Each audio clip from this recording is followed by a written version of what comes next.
Hi there, second grade. We're going to start Maggie McGee by Beverly Cleary. And before we start reading, I am going to ask you a question. The dedication page, the page that tells who the story is dedicated to, says, "To a third grade girl who wondered why no one ever wrote a book to help third graders read cursive writing." So it's one thing to learn how to write in cursive, but it's a whole nother thing to learn how to read cursive handwriting. So why do you think the author, Beverly Cleary, wrote that dedication? So this is a pre-reading question. I want you to be thinking about why do you think the author wanted to dedicate this book to the third grade girl who wondered, who is that third grade girl? Could it be Beverly Cleary? We'll think about that, okay? We're going to think about chapter 1 now, and I'm going to read chapter 1. You're going to have this packet. Some of your families will pick this up. And if you do have the packet, you're going to think about chapter 1. Why doesn't Maggie want to learn cursive? And how does Maggie usually write her notes? So once I post this, I want you to think about that. And if you haven't written anything, now would be the time to pause the video. And I want you to think about the pre-reading activity. And that is, why did she write that dedication?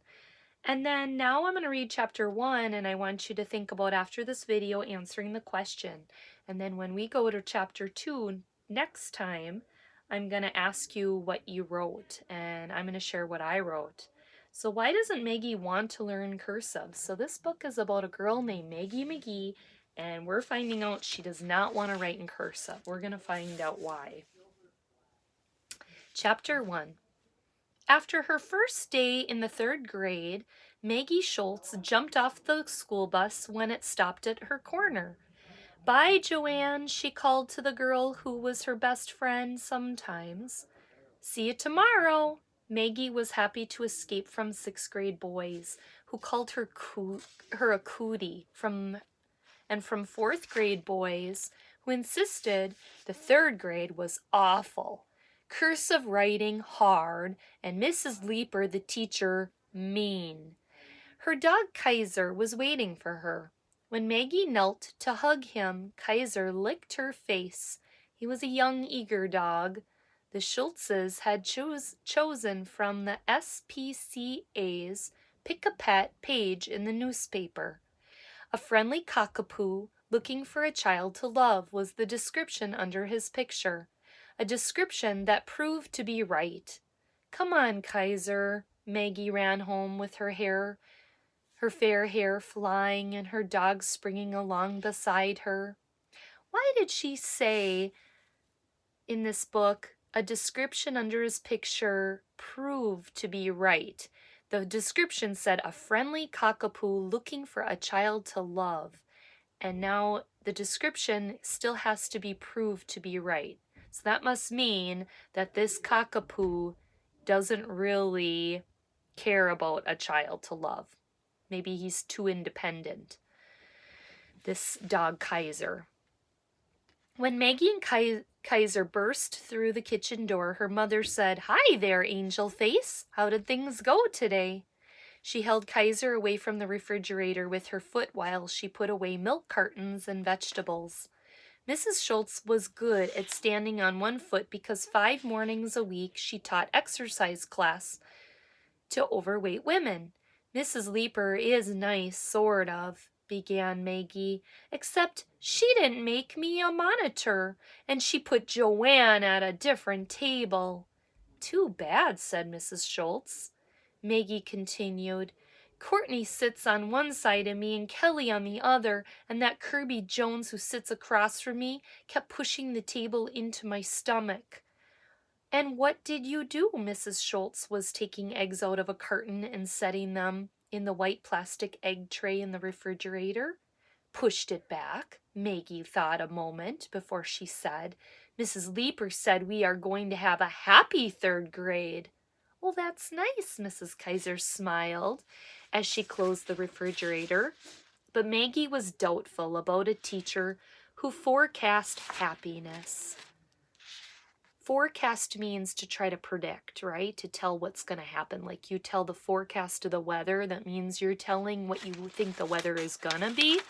So she's saying her teacher was doubtful about her teacher forecasting that they're going to be a happy third grade.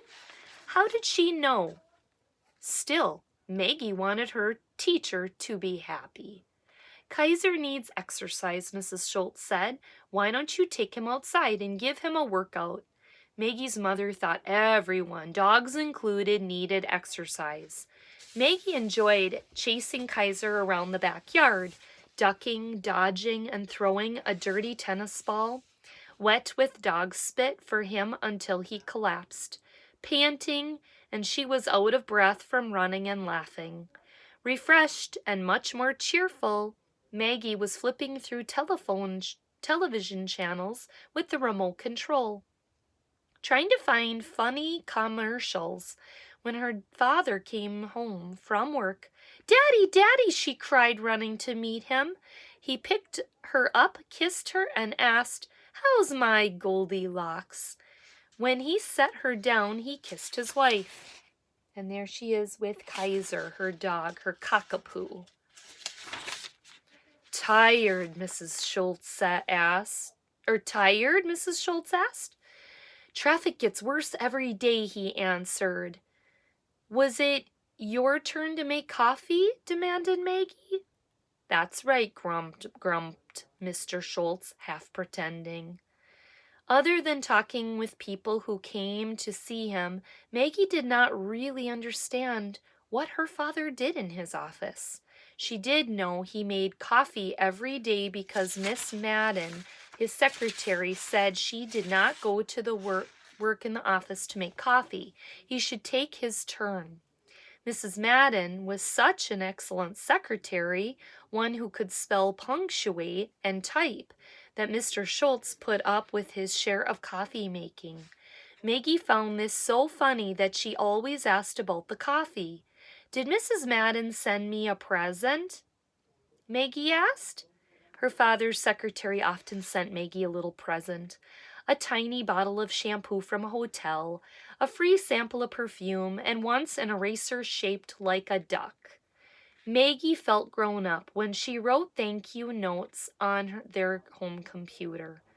Not today, Mr. Schultz tousled Maggie's hair and went to change into his jogging clothes.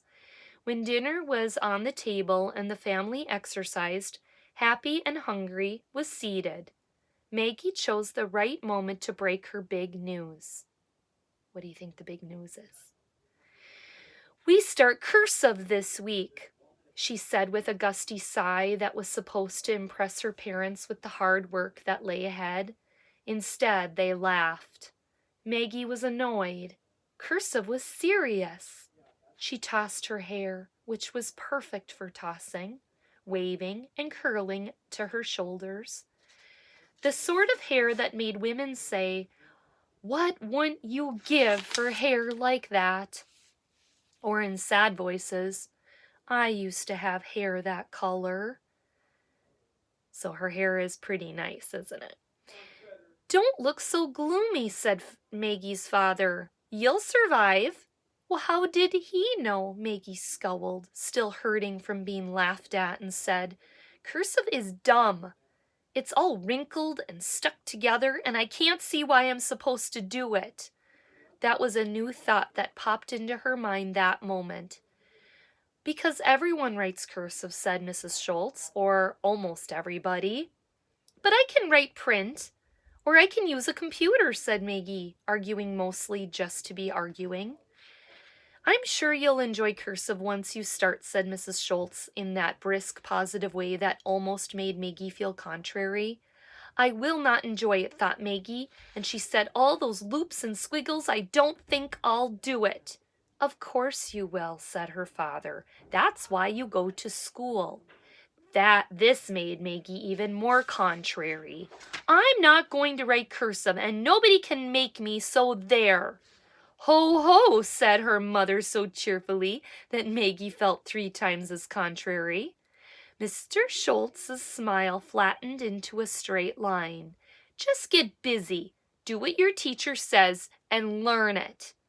The way her father spoke pushed Maggie further into contrariness. She stabbed her fork into her baked potato so the handle stood up straight. Then she broke off a piece of her beef patty with her fingers and fed it to Kaiser. Maggie, please, said her mother.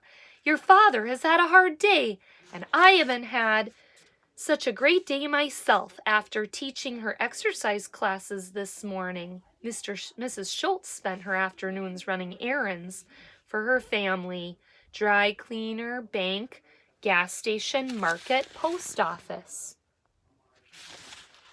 Maggie pulled her fork out of her baked potato. Kaiser licked the chops and looked up at her with hope in his brown eyes, his tail wagging. Kaiser is lucky, she said. He doesn't have to learn cursive.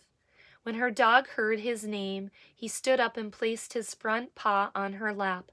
Now you're being silly, Maggie, said her father. Down, Kaiser, you old nuisance. Maggie was indignant. Kaiser is not a nuisance. Kaiser is a loving dog, she informed her father. Don't try to change the subject, Mr. Schultz, irritated with Maggie, smiled at his wife, who was pouring him a cup of coffee. Books are not written in cursive, Maggie pointed out. I can read chapter books, and not everyone in my class is good at that. Mr. Schultz sipped his coffee. True, he admitted, but many things are written in cursive. Memos, many letters, grocery lists, checks, a lot of things. I can write letters in printing, and I never write those other things anyway, argued Maggie. So I am not going to learn cursive. She tossed her hair and asked to be excused. Kaiser felt that he too was excused. He trotted after Maggie and jumped up on her bed. As she hugged him, Maggie overheard her mother say, I don't know what gets into Maggie. Most of the time she behaves herself, and then suddenly she doesn't. Contrary kids, said her father. What does her father mean by contrary kid? Is that a good thing or a bad thing? You're right. It's not a good thing. It means that she argues. She's argumentative. She says the opposite of what her parents are telling her. So why doesn't Maggie want to learn cursive? Why do you really think she doesn't want to learn cursive? We're going to talk about that next time when I meet with you and read chapter 2. All right, see you later.